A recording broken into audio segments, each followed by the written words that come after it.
Well, hi everybody and welcome to Pushing the Limits. It's fantastic to have you guys back again. We're nearly at the end of 2019 and I can't believe it.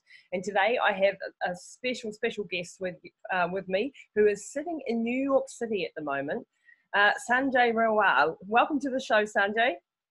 Thank you so much. It's winter here, so I'm just trying to keep it together while you guys enjoy Mother Nature in a different way than I am right now.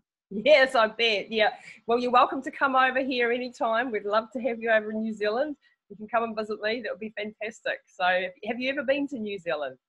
I have. I haven't been there in almost 20 years, Oh. but I am coming for about 10 to 12 days at the end of February to screen the movie that we're going to talk about. Oh, wow. Okay. I've got to make sure I get to that somehow. So we'll talk about that afterwards. So everybody listening who doesn't know Sanjay, you will soon. So he has produced a number of films over his career, but recently, and a film that we're going to be talking about mostly today is a film called 3100.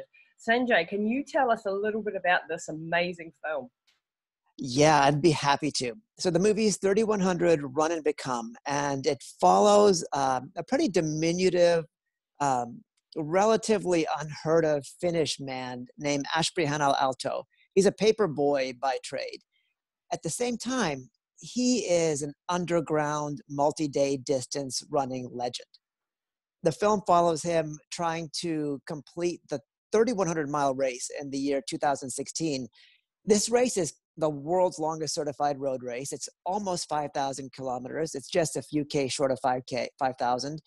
But it takes place all around a half mile, close to a kilometer long loop in the heart of New York City. Runners have to try to complete at least 100K a day for 52 days in order to finish the race under that window. It's grueling, but at the same time, although it sounds like an absolute misery fest, a suffer fest, people don't come out of it physically devastated. In fact, the only way you can actually toe the line for this type of a race is to have a deep understanding of the spirituality of long distance running. So in the film, not only do we follow Ashby Alto, but to kind of show how and why this race is even possible, we go back into time. We follow three other runners on their own quests, but runners who come from very deep traditional cultures of running. We follow an ultramarathoner on the Navajo Nation in Arizona. We go to the Kalahari Desert in Botswana and hunt with Bushman hunters who chase down game across 2 to 3 day long treks. And we follow an aspirant in the highlands of Japan who is doing a 1,000-day trek of about 31,000 miles in the mountains outside of Kyoto. This shows the spirituality that's inherent to running that really fuels the runners in the 3,100-mile race. Wow, well, you're preaching to the converted here, and a lot of my audience, of course, are avid runners. What really surprises me, I have to tell you a little bit of a story. I actually tried to get a documentary series done for Discovery Channel called Run the Planet. And we actually uncovered, so the Kalahari, the Navajo, the Mount Hio monks, and a number of other tribes people with stories and legends of doing long distance running. I didn't manage to pull it off. We did the pilot for the series in Australia, reenacting an Aboriginal man's story who ran 250 kilometres to save a friend of his across the desert. And that was the end of the project, unfortunately. But you actually managed to pull this off, which a huge, amazing feat to do, because I know what these sort of things take. But we came from the same premise that running is inherently, we are born to run, as the famous book says from Chris McDougall. We are born to run, and we are made for this sort of long distance stuff, and that we've done that throughout history. And you've uncovered these amazing people doing these incredible things. What's interesting for me is you've come from a very spiritual background, and I've actually not come from that same background as a runner, come more from the sporting and and I think I left a lot of untapped potential sort of on the table now, looking back, because I didn't tap into the more spiritual side. I think I did to a certain degree without really understanding it. But, you know, let's talk a little bit about Sri Chinmoy and what the races that he set up all around the world actually have to do with this 3,100-mile race, and your what your beliefs are around Sri Chinmoy and his attitude to long distance running. First of all, I so wish you'd completed that series. It would have been awesome, and I probably wouldn't have had to do this movie. It would have been complimentary. It would have been awesome. But Yeah. yeah, we didn't manage to pull it off. As you know, there are lots of hurdles to jump through when you're trying to do this thing. Yeah.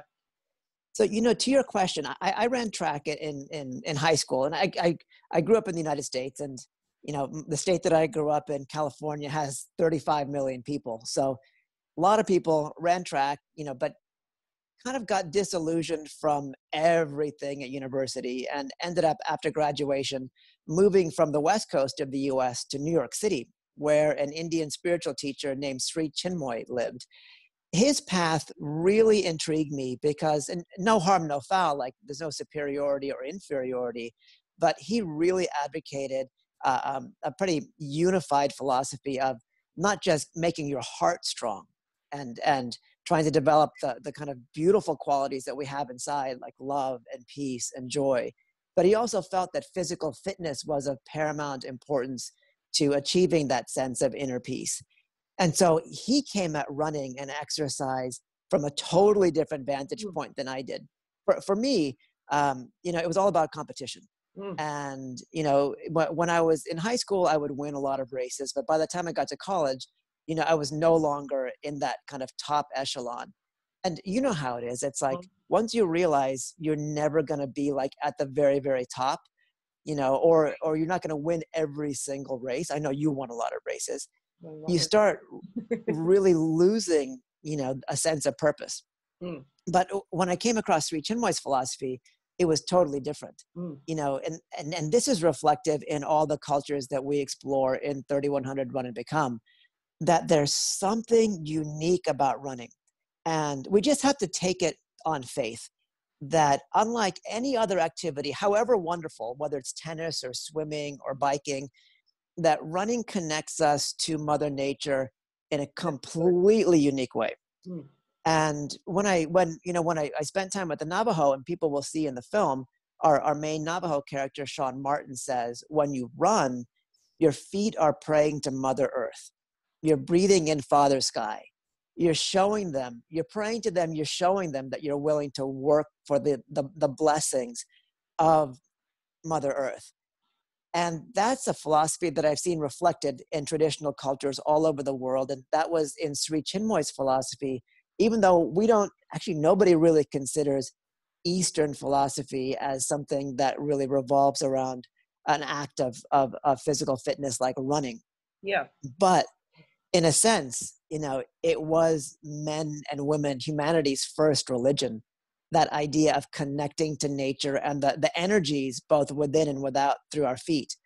So when he kind of presented that to me and to others, it blew my mind. But I wasn't really ready for the philosophy. You know, I ran the 800 meters and the 1500 meters.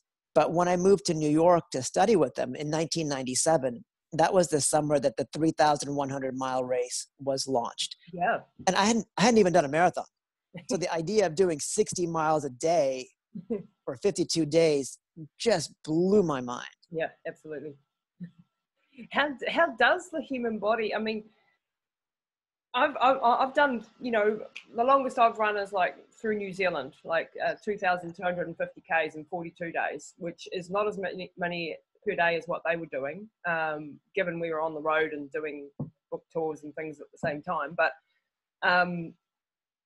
the amount of pain and the suffering that you do go through, and people have often said to me, did you reach, you know, this flow state and then you became, and I know that that's a lot of people experience that. And I have to say, I had times of flow state when I was in a flow state, but unfortunately I could never hold myself in that flow state. And the Sufferfest did, you know, it was about, you know, overcoming a lot of pain, amazing levels of fatigue, with a lot of willpower, which we know is limited. You know, we all have a limited amount of willpower. And I was always hoping to reach that state of self-transcendence, really, and never, but I hadn't dedicated myself to meditation and to the other sides of all that, probably enough, looking back, which I'm much more into these days. But back then it was all about, you know, the mental strength and the physical strength to actually prepare your body for this battle going in. And this is a completely different approach to what Sri Chinmoy had and what these people that are doing the 3100 have, really. It's, and I wonder, how do they actually get to that? You know, as someone who's done a hell of a lot of running, and not really achieved that flow state for long periods of time, at least, how the heck do they do it? So there are two types of runners in the race. And, you know, again, no superiority or inferiority, but there are very few people on earth like you that have the mental fortitude to like will themselves through 40, 45, 50 days, you know, of doing, you know, 30, 40, 50, 60, 80, 100 Ks per day. Like, you know, that willpower will only take you so far. Mm-hmm.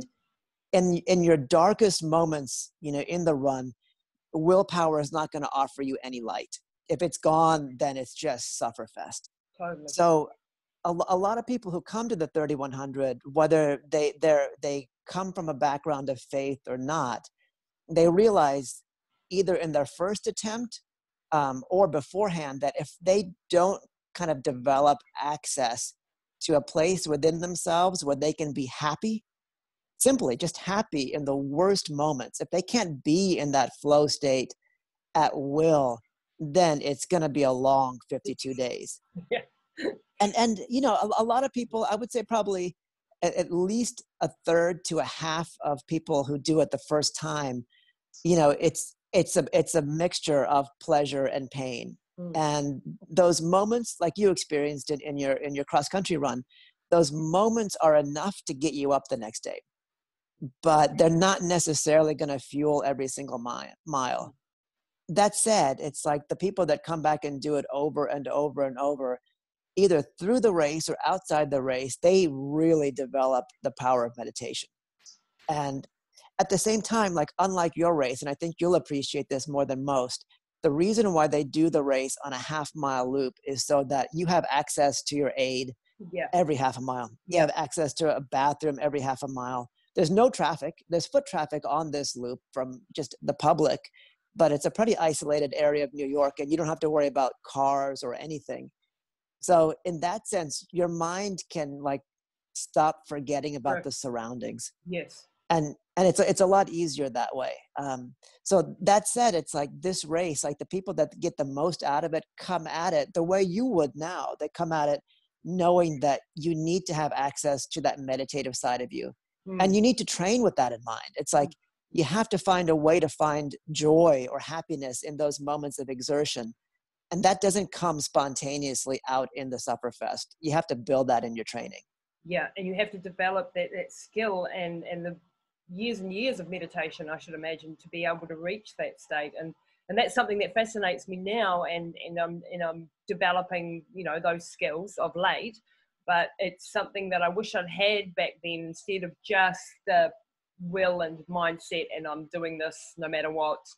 And it surprises me that how many people can override all of the pain, and that, you know, we do have an amazing ability to deal with things.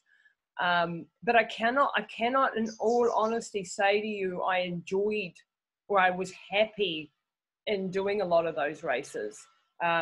There was a lot of, you know, I want to achieve this. It's a challenge. It's an opportunity to find out who I am. And I think when we are connected in nature, we do find out so much about ourselves. And so even though I didn't approach it from a spiritual point of view, I think the stuff that I learned from it has been so powerful to helping me in everyday life, and getting through obstacles. Are there people that are doing these types of things, in your opinion, just more, are they tapping in into a higher power? Are they able to actually leave their suffering behind in some way? That's a great question. So like going to the time that we spent with the Bushmen and the Kalahari, these cultures that have been running for literally 125,000 years, they say you cannot separate running from God. You know, of course, if you want to run to become a better looking person, running will give that to you. If you want to run to become healthy, running will do that for you. But if you run with the intention, I mean, this is wild, but if you run with the intention of getting closer to the divine part of yourself, to the divine part of the universe, whatever you label that as, running will get you there. Wow. I mean, just like if you meditate for just power of concentration, it'll do it. If you meditate to feel a little bit of peace, it'll do it. But if you meditate for self-discovery, to discover like the oneness you have with the divine that's everywhere, meditation will do that. And so when it comes to running this particular race, people come into it as a pilgrimage. You know, you can either come into it with the mental attitude of like, I'm going to do this and I'm going to achieve this. But there was a runner, an Israeli multi-day champion named Kobe Oren, who did the race, I think in 2017. And across the first 1,000 miles, he was pushing. And he actually set an Israeli national record for the fastest time to 1,000 miles in the midst of this 3,100-mile race. But he realized that the true meaning of this race wouldn't reveal itself unless he moved into a completely different state of mind. And he realized that he had to take the race as a pilgrimage. And what that meant was not thinking about your splits, not thinking about how many miles you're doing each day, but really finding a way to focus on the meaning of each action, of each step. And when he got into that sense of, or lack of expectation, and when he got into that sense of focus, he realized that there was joy. There was actually happiness by looking at the moments, by looking at the specific actions and the steps. And that happiness wasn't going to come looking at your watch or looking at your daily mile totals. That happiness kind of existed in the middle of all of that. But again, it's like, it all sounds like fun and games, but unless we have that kind of intention, we don't actually find where happiness really exists. Yeah, absolutely. And I think, you know, changing your perspective. I mean, I never went into races with the thought of winning, to be honest. Most of the time it was all about, you know, survival, getting through to the other end some which way. And I've had some very spiritual type experiences underway, perhaps induced by, you know, fatigue, sleep deprivation, those types of things, hallucinations. And the things that you actually discover about yourself are just absolutely mind-blowing, even without the spiritual aspect. But I do wish now that I had gone more into that side of things to be able to overcome the limitations. You know, what worries me nowadays as a running coach, and we train 700 odd athletes all around the world, is the danger that is involved with ultramarathon running, because there is, you know, you can do permanent damage. I've done some damage to my body. Why do these guys not have physical damage from doing these extreme races, or do they? I've had, you know, big problems with things like rhabdomyolysis, kidneys, you know, not functioning properly, from repeatedly breaking down too much muscle, things like that, thyroid problems, adrenal burnout. Do these guys ever suffer from those sort of normal physical breakdowns? Of course, muscle tears and those sorts of things as well. And if not, why not? Why do they not have that limitation, those very human limitations on them? That's a great question. You know, as opposed to most ultra distance running, I mean, this is more akin to your 42 days across New Zealand, where you can't push it. You know, you can't win the 3,100-mile race in a day, but you can lose it in a day. Yes. And it's not like running a 24-hour race where you can say, like, I can push myself past the limit because I can sleep for 2 weeks. Yeah. And I can take care of like the damage I do across the next 6 months or a year. With the 3100, imagine doing 100K, then waking up again and doing it again, and then waking up again and doing it again. Same. And the leaders are at about 120K per day. So it's a totally different mindset. I mean, you know, the Kenyans say that when you run long distances, whether they're 10Ks or marathons, you have to run dumb, D-U-M-B. And like in the 3100, you have to have like a real sense of softness between your ears. You know, even physiologically, it's like if your mind is thinking and thinking and thinking, your face muscles get tense, which tenses up, you know, your upper cervical vertebra, which have ramifications all the way down your body. And you start getting repeated use injuries, your knees aren't aligned, your calves aren't aligned. But frankly, it all starts in the mind.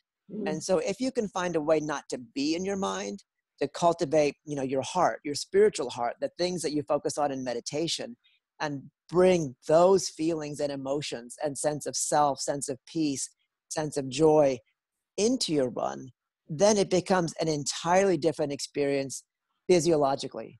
You know, you're much more in tune with what's going on. You're much more in tune with the sense of balance. You have more patience. But in that patience, when you're not pushing, you can also experience a sense of happiness that you typically don't get in shorter races. And when I mean shorter, like, you know, 24 hours and less, where you're going like, I've got to get there. I've got to get there. I can't stop. I can't stop. You know, when you've got that type of an attitude in a race, you rarely dissociate from your mind. I mean, the trick for those of us running shorter races is finding ways in training, like the Kenyans, to completely get rid of expectation and to find a way to get into that flow state in the first couple of miles. Yeah. And that disassociation, I mean, I definitely use that to some degree. Obviously not to the degree that I would like to have used it, and been able to take your mind away from the pain and the suffering in the body. And that's one of the tools that I, you know, teach about a little bit.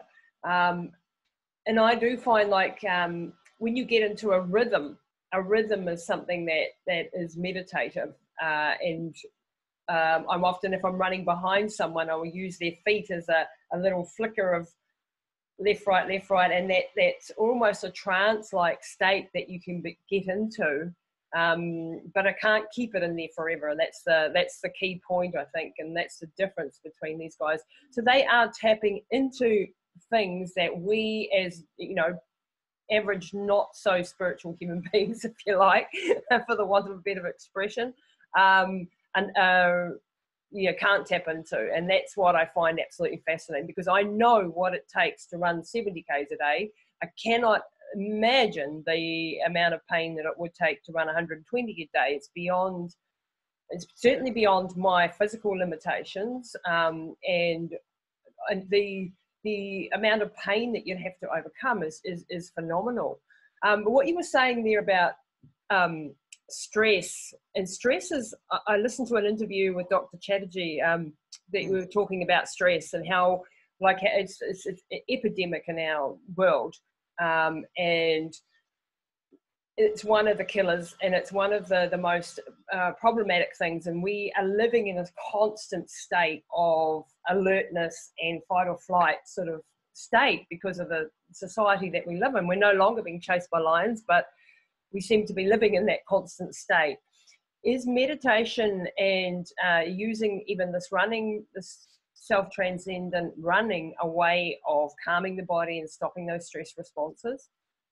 So the curious thing is that running is humanity's oldest physical practice, maybe dance as well, that movement through your feet.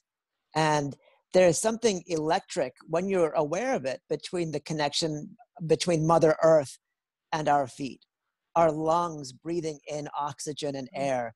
There's something deeply nourishing and affecting that way. At the same time, meditation is humanity's oldest practice of contemplation. Not just getting rid of stress, but understanding who we are, why we're here, what we're meant to do in any given moment. And meditation gives us access to different parts of our body, or of our being, I should say. It's like we've got a tool belt on and we've got 15 sets of tools, but we're using a hammer 24 hours a day. It's like we might not even know all the other tools that we've got, but meditation is a very simple, very natural way for people to go, wow, when I'm stressed, I don't have to like think about it. I don't have to like, just become obsessed with what's going on. There's another part of me that will allow me to feel something different, to allow time, for example, to take its course. At the same time, if the stress requires something hyper-focused, we can pull that tool out and apply it to the moment and get rid of that stress in a very constructive, analytical way. So meditation and running, are really the two oldest tools that we have. And it's a question of coming back to that as a civilization, as a species, and, obviously as individuals, we can come back to that. Just, we just have to take those first steps. I actually had an argument, or not an argument, but a discussion with the producer of the Portal, which is a new movie that's come out, Tom Cronin, who was on the podcast a few weeks ago, and it's all about meditation and the power of meditation to heal the whole world. And, a very, very interesting man. And I said to him, I believe meditation, running is a meditation. And he said to me, no, it's not a meditation, it's running. And I said, well, no, it is. Yeah, it is. and I said, and I had this discussion with him, and he said, no, because running, you are in a sympathetic nervous system state, and you're not in a parasympathetic state. I would say for most people, myself included, that was true up until a few years ago. But I was trying to understand why the people who do the 3100-mile race, most of them come back and do it a second time, a third time. The main character in the movie, Ashby, did it again last summer for, get this, a grand total of 15 times. Wow. He's completed that race 15 times. Mind-blowing. When you understand that running and meditation can actually go together, and you explore what that truly means. I mean, again, it's not simply the fact, and I get where he's coming from. It's not simply saying like, my running is my meditation, the way that chopping onions is my meditation. It's like, I get the kind of like, hyperbole that comes with that.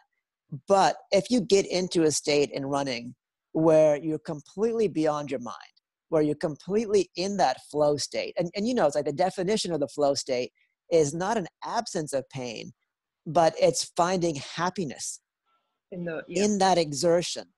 And there was a Hopi elder. Hopi they're a tribe in central Arizona. Yep. Some of the best runners anywhere. It's one of the reasons we uncovered actually for the series. Yeah. So a Hopi elder told us when I was on a prayer run with a bunch of native kids in Arizona. He told us as we headed off for Monument Valley, he said, find joy through exertion. Wow. And that was mind-blowing to me, because how many of us, when we're really working hard, number one, feel joy. Number two, even know that we can feel joy in those moments of intense effort. And he said, not only do you need to realize that joy exists in the most extreme forms of exertion, but you can find it. You just have to be aware of it and find a way to tap into it. So that totally changed the way I race. That changed the way I run. It's like in those moments when you're really, really pushing to learn that joy actually exists there, that you can go beyond that pain by tapping into joy. I mean, that's how to get into flow. That's literally step one into getting into flow. And when you're in that flow state, as you know, it's like you can have experiences, you can tap into those same places within your being that you try to get to in your highest form of meditation. That said, learning and knowing how to meditate is going to help you get into that state a lot easier.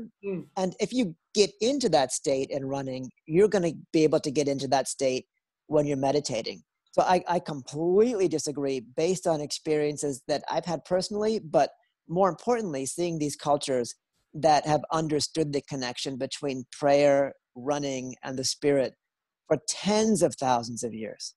Oh, I'm so glad you've said that, because I've, had a debate with myself over the last few weeks, because I took him on at what he said, and I thought, well, that's probably got an element of truth about, we're looking at the parasympathetic and the sympathetic nervous system, and when you're in the meditative state, you have to be in the sympathetic state. But I've had that experience of being in a meditative state running. Granted, I can't do it on demand, but I have been there. So I was having trouble with that sort of dichotomy, if you like, that sort of opposites. And that gives me permission to go back to the thought, yes, actually, it is a type of meditation, and it is a powerful one. And it's something that I've missed, like the last 4 years, Sanjay, you won't know, but I had a mum who had a massive aneurysm, and my listeners know this story, and was left in a vegetative state, basically, with hardly any higher function at the age of 74. And I've spent the last 4 years, I had to stop doing the long distance running because I had to completely focus on her rehab, and that, that and trying to make a living that was 24 hours in a day, basically. And now 4 years later, I've just written her book. It comes out in March this year. It's called Relentless. And it tells the story of bringing her back, and she's now completely normal again at the age of 78 against all odds. And I credit this comeback journey that I've been on with her to the fact that I've done this running. If I had not have had the mental skill set that I developed through running, I wouldn't have been able to do the things that I did with her, to look outside the square, to push through boundaries that most people would have, quit long time ago, and to go up against the medical system and say, no, she will come back. And the story is very powerful because and why I'm so passionate about getting this book out there is because it taps into these types of tools that we discover when we are doing these extreme things, like, running long distance races. And we learn stuff about ourselves, and then how the body works, and how that we are capable of so much more than what your average local doctor will tell you we're capable of. I mean, have you ever been to a local doctor and they've said, look, you can't run anymore, you've got a sore knee? Yeah. Yeah. I mean, the thing to understand is that we physiologically evolved as runners, from an evolutionary biology standpoint. And all your listeners will know that humanity's first advantage as bipedal beings was, number one, unlike quadrupeds, we could step without having to breathe. I mean, if people can imagine what a dog looks like or a horse looks like in full sprint, when their legs are extended, splayed out on the extension, their lungs inhale air. When the legs come together, as they all do, they all come together in the middle of the center of gravity. It's like that's when the lungs are forced to expel air. So they're incredible anaerobic beings, but we're the only animals, by virtue of standing on 2 feet, that can trot and not have to breathe every single time we take a step. And so that's given us a tremendous sense of endurance. We can breathe, multiple times per step, which quadrupeds can't do. Wow. And, we can breathe every 3 or 4 steps, which also keeps our aerobic level kind of pretty low.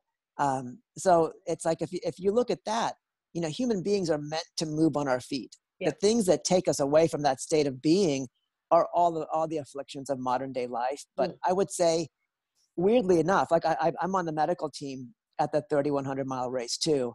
And 95% of the day-to-day trauma that the runners face, the pain, we can take away through deep tissue, we can take away through rolfing, but it tends to come back day in and day out. And when that starts happening to runners, I tell them, your problems are mental. There's no reason why, if these problems are taken away through some sort of therapy, that they should come back the next day. I find that 90% of injuries that people have through, basically through non-traumatic running, racing is totally different. But when you're just in training and you're just doing low stress, low intensity type of stuff, maybe heavy miles, the injuries, the repeated use injuries, are really due to bad form, which really comes from a state of mental unrest, from a state of anxiety, and not allowing the mind to release, and then the body subsequently to release. So it's not so much about the strength and the core strength, and like we teach about, you've got to have a strong core and strong hips and things to be able to be upright. You're saying it's more of a mental stimulus that's the problem, that we're, because of the stress that we're all under, or that we're thinking we're under, we're actually inflicting that on our bodies as much as anything else. I mean, of course, since most of us don't spend day to day, but spend our day to day kind of in our body the way we might have as hunters and gatherers. Yeah, we need to do all the range of motion, all the core activities that we don't get from our standard 9-to-5 jobs. Yeah. But still, like, you have plenty of students that do all of that and that still get phantom injuries. Yep. And that'll take, I can do everything right and I'll still be struggling with 1 or 2 injuries. And that comes entirely from the mind. Like the 3100-mile race is a great petri dish for it, because like I said, like last summer, Ashby did it and I was his handler, and I would kind of take care of his afflictions, every break he had, every 6 or 8 hours. And after a few days of him having calf pain and taking it away through simple, deep tissue or rolfing or active release stuff, I just told him, like, I can take care of this every single day, but the reason why you're having these problems is somehow you're not running fluidly, and that comes in that race from overthinking, from stressing out, for thinking about stuff that you shouldn't be thinking about, or mainly from thinking at all. Yeah. And so I go back to the time we spent with Sean Martin on the Navajo reservation, where all you're supposed to do when you run is listen to the sound of your feet, breathe in the universe through your lungs. And when you do that, you begin to feel the importance of the connection of your feet and Mother Earth, and your breath and Father Sky. And that nourishes you, and that gives you the sense of happiness that you need from running. But most of us, myself included, when I go for a run, I'm looking at my watch, I'm looking at my pace, I'm thinking about my workout. I might think about, like, what I'm going to eat afterwards, what I'm going to do afterwards. My experience of running is already done. Yeah. And I'm getting nothing out of each moment. I'm only just checking off a workout. Yeah. And that's the difference. It's like unplugging from our playlist. You can run with a GPS watch. We all do. But not worrying about what your watch says to you, but listening to yourself, listening to your thoughts, listening to your heart, and taking running as a spiritual discipline rather than as an escape. I mean, that's when the fruits of running really, really start coming to the fore. Yeah. And just going back briefly to that story with Mum, the difficulty, like, I haven't been able to do the long distance running in the last, 3.5, 4 years.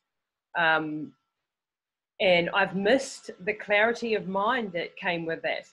When you spend hours a day running, as indulgent as that sounds, it actually, I had time to work through the problems that I was facing in my life and to get them out. It's a very cathartic sort of a thing to do. And when you don't have that, you can be missing that piece quite badly. And then, so that, I think running is a physical release and a spiritual release and a mental release. It's all rolled into one. And the connection that you say to Mother Earth, and I think this is one of the major problems that especially our young generation are facing, because we're so on devices and we're so connected all of the time that we have no time to just be in our own thoughts or just be with ourselves and to just be in movement. We're just constantly wanting entertainment or connection, and not being connected to Mother Earth, not being outside in the burning sun, the freezing rain, all of those things that really make us feel good. When you go for a run in the storm, you can't come back, but anything but invigorated and like alive, and it might have been hard and it might have been cold and it might have been this, but you're alive, you're feeling you're alive. And I think that in our very artificial world, where everything's air conditioned and we jump from out into a garage, into the car and off to the mall, and all of these things is just disconnecting us so completely from the way that we're meant to be living generally, like outside of just running, but just not being connected to nature is killing us, I think. Do you agree? I'm totally with you. Now, imagine the 3100-mile race on a city block. It's sidewalk, almost a K, but it's a square. So it's like you're going around right angles. It takes place in New York City summer, for almost 8 weeks, where the temperature last summer climbed above 41, 42 Cs for a day or two. But much of the time in the heat of the day, you're talking between 32 and 36 Celsius. Again, it's like unrelenting. You're pretty close to some major roads. There's buildings all around. And it's not like you're running through the Grand Canyon. No. But that said, it's like, if you're, on the South Island, or if you're in the Grand Canyon, it's really easy to feel the power of Mother Nature. But our Navajo character's father is a medicine man. And he told me, Mother Earth is under the sidewalk too. Absolutely. Mother Earth is under the asphalt. That is Mother Earth. So on this course, people are desperately struggling to maintain their connection to nature, despite being in an urban setting. And when you've got that type of intense focus on what you need, when it comes to you, it's in a much higher dosage than you can imagine. So in the 3100, that connection to Mother Earth, even though they're running around in circles on a sidewalk, it's absolutely essential. Absolutely. And you don't need, people often say, well, like I've done all these races in the Sahara and the Gobi Desert and Death Valley and Australia and all over Himalayas. To be honest, it wasn't about the views. It wasn't about what you were seeing keeping you going. In fact, most of the time, unfortunately, your head is usually down on the ground trying not to fall over the next thing, or you're so tired you can hardly enjoy your surroundings very often. And of course it is more inspiring to at least go to these places and, in the before and the after and the cultural exchange that you have. But actually during the race, it's not about the beauty, it's in running around and around a block or running through a desert. They're both connected. They're both outside in nature. Like you say, they both are. And one of the great things about this race happening in New York is that whatever you need, whether it's a new pair of shoes, whether it's a very specific type of medicine, you're in New York City. Yep. So someone will be able to a volunteer will be able to get it for you within a couple of hours. And as you know, it's like when you travel for these like international ultras, very often, if you don't have something with you, you're stuffed. Like you are not going to get it. Yeah, it's not going to be a good experience for you. No, it must be. Yeah, it definitely has be a great advantage to have all of the things around you in that half-mile block. Although it's mind-numbing and people think, oh gosh, going around in a circle. I mean, I've only done like 24-hour races, but they are easier than running across a desert per se, where you don't have access to anything. And if you've forgotten something, you're in deep, deep trouble, physically in trouble. But then it all does become about the mind and what you are doing there. So this movie is coming to New Zealand. This film is coming. Yeah. To tell us about it. So from February 10th through 20th, we'll be traveling from, I think we're going to be in Auckland, Wellington, Christchurch, maybe a few other places in between, doing single night screenings. The information is going to be up on our Facebook page, which I think is facebook.com/3100film. Mm-hmm. And afterwards, after the 20th, if you can't make one of those screenings, we'll be up on all the online platforms. But Lisa, I would love to be able to ask you questions at one of our screenings. I'm not sure what city you're in, but it would be fun. It would be really, really fun. I think we can make that happen. I live in a little place called New Plymouth, so you're probably not coming here, although that would be awesome. But I can travel to, Auckland or Wellington or something to make sure that I get to see this. And I've seen the movie, but to actually meet you would be, of course, just, awesome. And people out there, how do they get tickets? So they can just go onto Facebook and find out where the screenings are, get their tickets via that way? Yeah, the movie screenings are going to be in proper theaters in all of those cities. And so, on our Facebook page, there's links to the times and dates, and we're going to be adding a few more things here and there. But yeah, all the tickets can be purchased online. Fabulous. And we'll put all the links in the show notes and stuff and all that. I do want to ask you a couple more questions about you and your background, because you've had a fascinating life. This isn't the first movie you've done.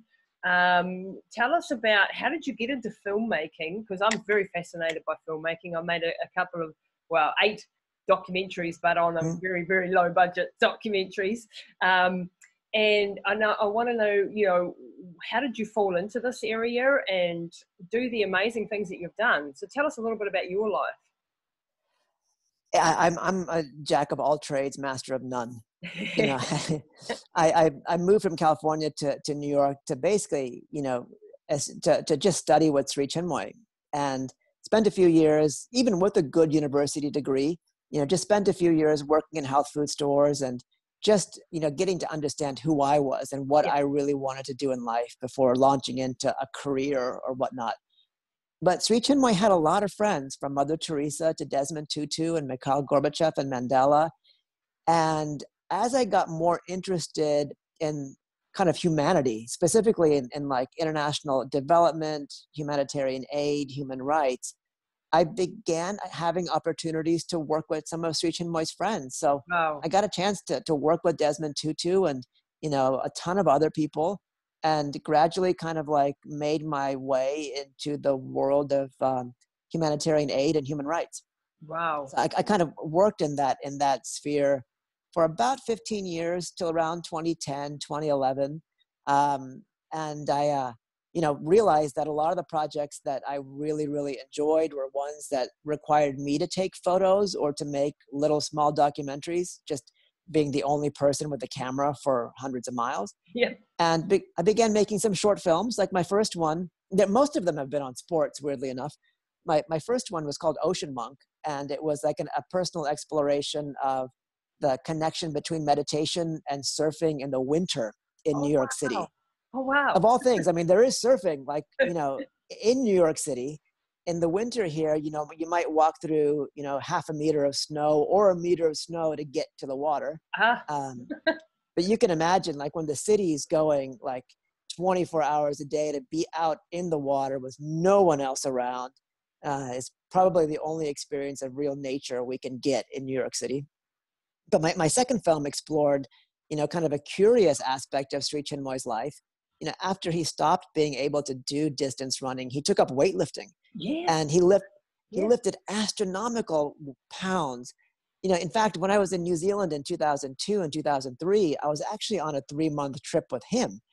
Wow. And one of the cutest things he did was he went to a farm, you know, not too far away from Taupo, a sheep farm. Yeah. And sheep were put into little cages and put onto this contraption that Sri Chinmoy could sit under, and he would like push up, you know, a cage with a sheep on each hand, and, you know, lifted 1,000 sheep.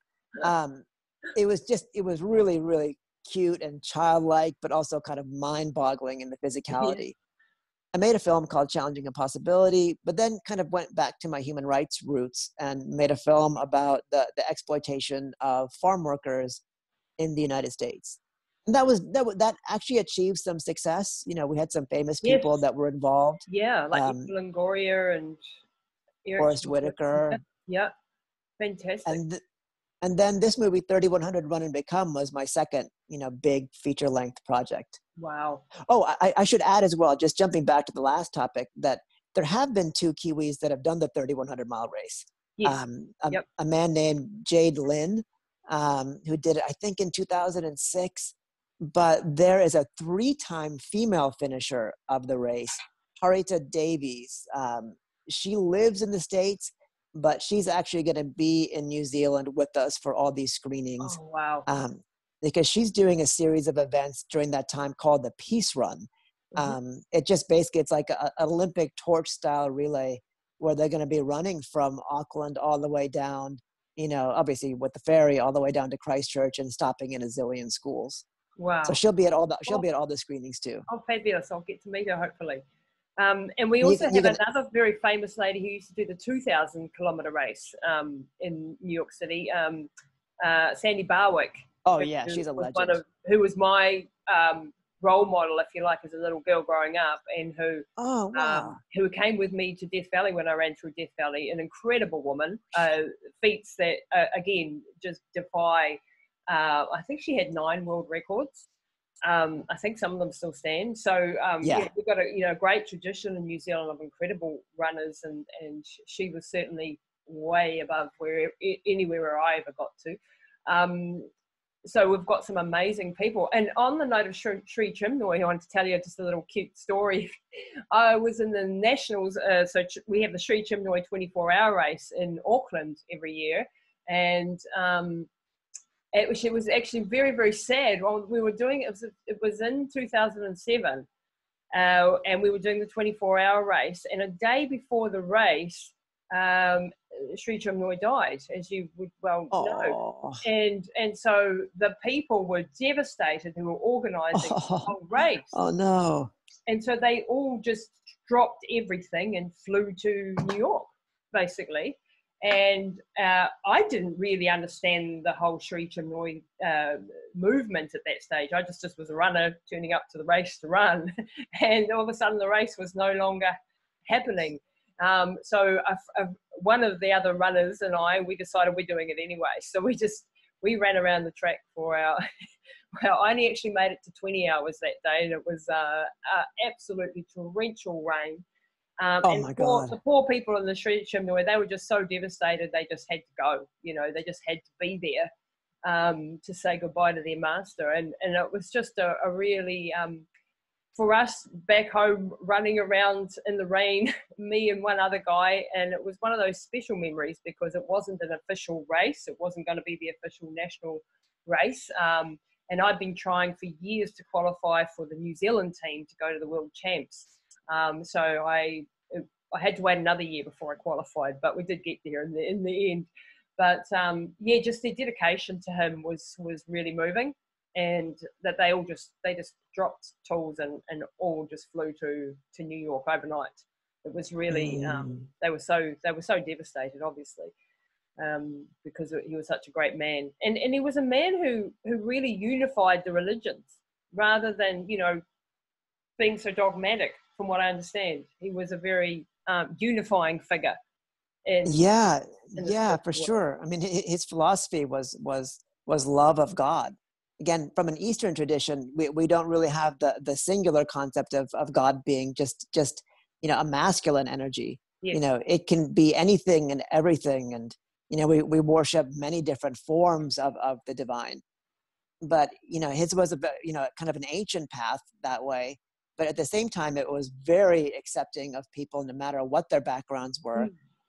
And he felt that you could live in the outer world and still achieve the highest. You didn't necessarily need to become a monk and renounce everything. And I know he loved New Zealand. He's had a long friendship with a number of Kiwi runners like Alison Rowe, who I think he first met during the New York City marathons. And just to my great benefit, when we opened the movie in theaters in New York City in November of 2018, it was during the week of the New York City Marathon, and Alison was there to be inducted in the New York City Marathon Hall of Fame. And she came to one of our screenings and did a panel. So I got to meet a lifelong hero of mine. And yeah, it's like, it's interesting because all the people that have met Sri Chinmoy still have, some sort of a connection with the activities that his followers still kind of hold around the world. Yeah. Even my life. So through that, we connected in some weird, bizarre way. That's fantastic. And the one that you did with on the food chain. Tell us a little bit about the food chain movie. And that was all about the state of conditions for workers, migrant workers. Yeah. So most countries require some sort of foreign labor to pick their food, and especially when you look at like industrialized countries. I mean, even England, has had pre-Brexit, had a big requirement for Polish workers, for Chinese workers, for Thai workers to come seasonally to pick food.